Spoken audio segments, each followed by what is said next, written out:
Hello everyone, how are you doing all? Welcome to my channel again. So I'm here with one of the paranormal experience shared by Rangan Chakravarti. So I'm going to narrate this paranormal experience to you.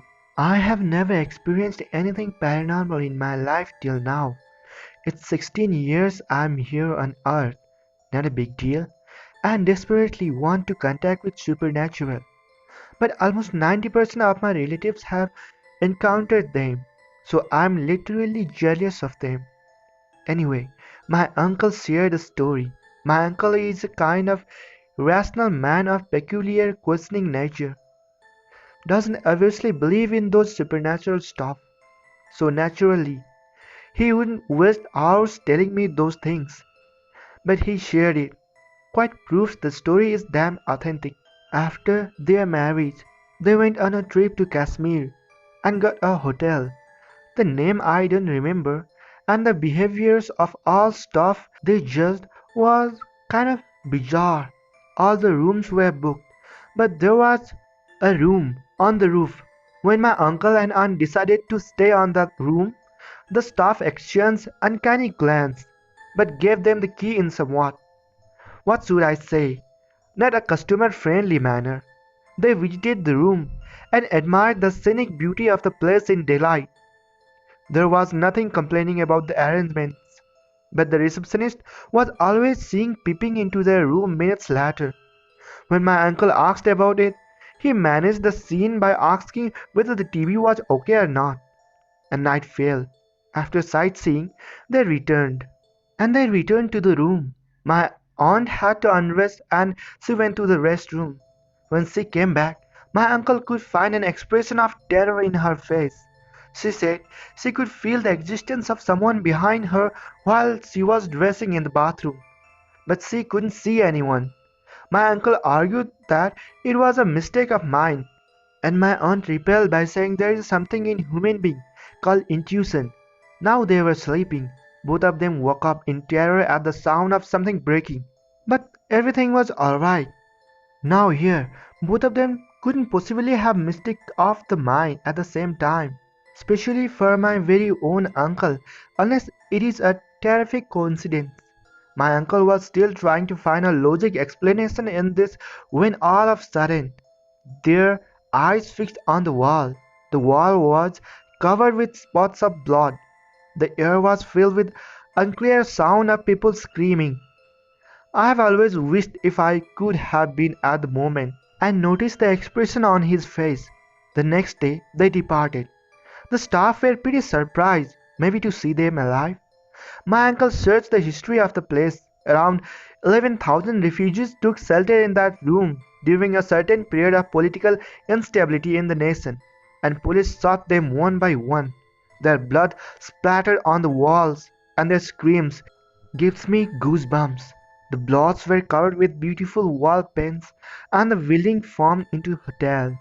So, how do you find this paranormal experience? So, let's start our second story of paranormal experience. So, it is sent by Hannah Procell. My first paranormal experience when I was around 11. I was watching TV and looked into a photo which was hanging above me on the wall. The glass had the reflection from the main road in front of my house. As I looked into the reflection, I could see a Victorian style lady in a peach salmon blush big poofy dress with creamy ruffly bits around the bottom of her sleeves. She was standing with her back to me, facing the road, and she turned around and pointed at me. And out of sheer fear, I swung my head round to the right to see if anybody was there, and there was nobody. So I looked back into the reflection on the painting, and she had turned back around and walked into the road, and a lorry came by, and she disappeared. I then turned back to see the main road, and again nothing was there. But that lorry then came by, and 4 seconds after, I had seen what I had just saw. I was so scared that I called my mom and ran into the kitchen where she was. And she was panicking, asking me what's wrong. And I told her, and she just said to ignore it. and to forget about it. It gives me chill to this day, even thinking about it. I can picture her now with her hair done up at the back and a little hair going around her face, and she was slim and pretty. I think she was telling me to be careful of the main road because I was always outside with my friend Lucy on our bikes. As opposite the house and on the other side of the road, there was a big car park with shops like Screwfix and a fancy dress shop where we would ride our bikes when the shops had closed. So yet again, we have another story which is sent by Shannon Lanier. About 15 years ago, my father died. He was on life support at the end. The day my family gathered at the hospital to decide whether to take him off or not. The day he actually died, I arrived at the hospital fairly early, just past midday.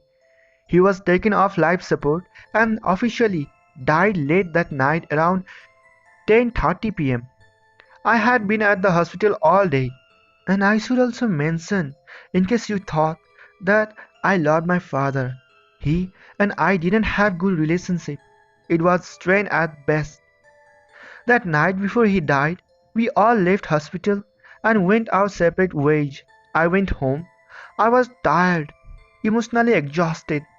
I just wanted to get home and see my dog. As horrible as my relationship had been with my father my entire life, I had just watched my father die. I was, however, fully awake. I get home, unlocked my front door, opened it, and was greeted by my dog, who was very, very happy to see me. I need to mention now that a couple days before I had brought a dozen yellow roses. They were with baby's breath, fresh as can be.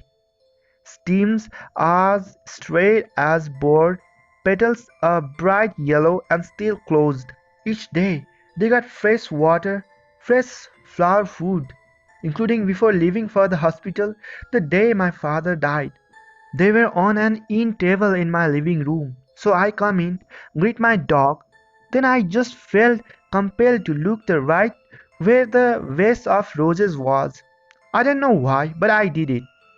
Every single rose was brown and wilted. The stems and baby's breath were hanging over the side of the vase. They were as dead as roses can get. Now, I'm a skeptic by nature. I try to figure out what could cause it. No one had keys to my room and my house. It wasn't a gas leak, but my dog and myself were just fine. Heck, my dog couldn't have even gotten to them, and even peed in the vest. I literally overanalyzed the situation. I have never been able to figure out what happened. The timing makes it even more confusing, if you know what I mean. So this is the end of stories. So if you have any stories like this, any paranormal experience you have had in your life, then please write it to us. Our email address is myworld.spirit at gmail.com. So you can find it in description box. So check there out, and if you have had any stories like this, and please write it to us. And if you haven't subscribed this channel, please subscribe this channel for more stories like this. So I hope you are having a good day. Thank you.